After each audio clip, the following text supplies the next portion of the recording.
Saudara, Barreskrim Polri menyebut sindikat pembobol rekening dorman Bank BUMN di Jawa Barat angkanya mencapai 204 miliar rupiah. Total ada 9 orang yang ditetapkan sebagai tersangka dalam kasus ini. 9 tersangka dalam sindikat ini memiliki peran masing-masing dan Barreskrim Polri membaginya dalam 4 kelompok, yaitu kelompok yang berasal dari karyawan bank sebagai pemberi akses, kemudian kelompok kedua merupakan kelompok penghubung antara karyawan bank dan eksekutor, kelompok 3 merupakan kelompok pembobol atau eksekutor, di mana di dalamnya terdapat aktor utama yang mengaku sebagai Satgas Perampasan Aset. Kelompok 3 merupakan pelaku pencucian uang untuk memindahkan dana ke rekening lain, dan dari 9 tersangka, 2 diantaranya terlibat dalam kasus pembunuhan Ilham Pradipta, Kepala Cabang Bank BUMN.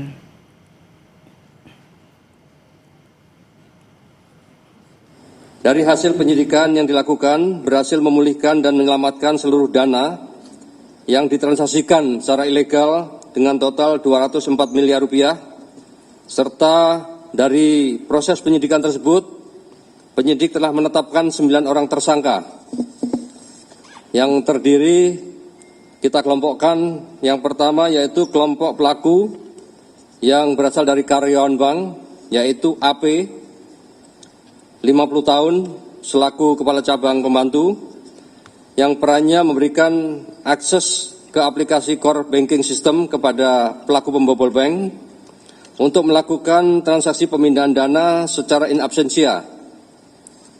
Yang kedua yaitu GRH, 43 tahun, selaku Consumer Relation Manager dengan peran sebagai penghubung antara kelompok jaringan sindikat pembobol dengan kepala cabang pembantu. Kemudian kelompok pelaku pembobol atau eksekutor, yang pertama yaitu C, 41 tahun, dengan peran selaku mastermind atau aktor utama dari kegiatan pemindahan dana tersebut dan mengaku sebagai Satgas Perampasan Aset. Yang ketiga yaitu kelompok pelaku pencucian uang. Yang pertama yaitu DH, 39 tahun, dengan peran sebagai pihak yang bekerja sama dengan pelaku pembobol bank untuk melakukan pembukaan blokir rekening dan memindahkan dana yang terblokir. Dari 9 pelaku di atas, terdapat 2 orang tersangka berinisial C dan K serta DH sebagai sindikat jaringan pembobolan dana nasabah yang menargetkan rekening dorman, yang juga terlibat dalam kasus penculikan terhadap Kepala Cabang Bank BRI, Cabang Cempaka Putih, berinisial MIP, yang saat ini ditangani oleh Ditreskrim Polda Metro Jaya. Lebih lengkap soal sindikat pembobolan rekening dorman, kita akan bahas bersama dengan pakar tindak pidana pencucian uang, Yenti Ganarsi. Selamat petang Bu Yenti dengan Maidop. Selamat petang Mbak Maidop. Bu Yenti, yang dibobol ini angkanya 204 miliar rupiah dari rekening dorman ya. Rekening dorman ini rentan dibobol. Bu Yenti, Anda melihat seperti itu, kok bisa Bu? Nah ini kan rekening dorman itu kan harusnya yang tahu bahwa ada rekening dorman, berapa jumlah orang yang punya rekening dorman dan berapa jumlah isi rekening itu harusnya kan hanya pihak bank saja gitu ya. Walaupun tadi dikatakan ada 3 kelompok. Kelompok pertama adalah kelompok yang memang sebenarnya kelompok pertama adalah kelompok yang berkepentingan, itu yang pengusaha, yang otaknya itu, mastermind-nya itu. Baru kelompok keduanya itu perbankannya, karena lewat dia kan. Nah ini berarti kan antara kedua kelompok itu sudah ada kerjasama atau ada paling tidak ada membuka rahasia bank ya kan. Kenapa mereka tahu bahwa di bank itu ada rekening-rekening dorman dan isinya besar gitu ya. Nah itu kan rekening dorman itu kan kalau internasional sih 180 hari, kalau kita 3 bulan ya, 90 hari.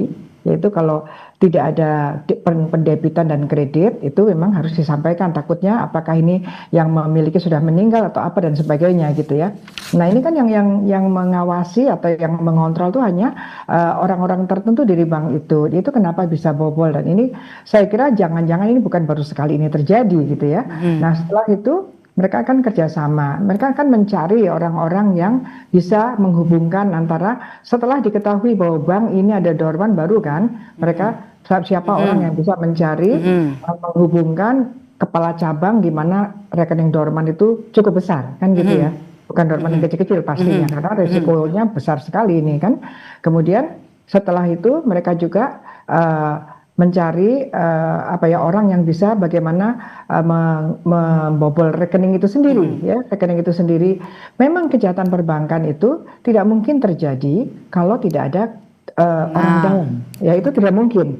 Itu kan tadi kan dikatakan bahwa ada apa ya akses illegal core banking system gitu ya, itu pasti orang dalam. Kalau nggak orang dalam ya mantan pegawai gitu kan, itu pasti ya itu jadi kerjasama.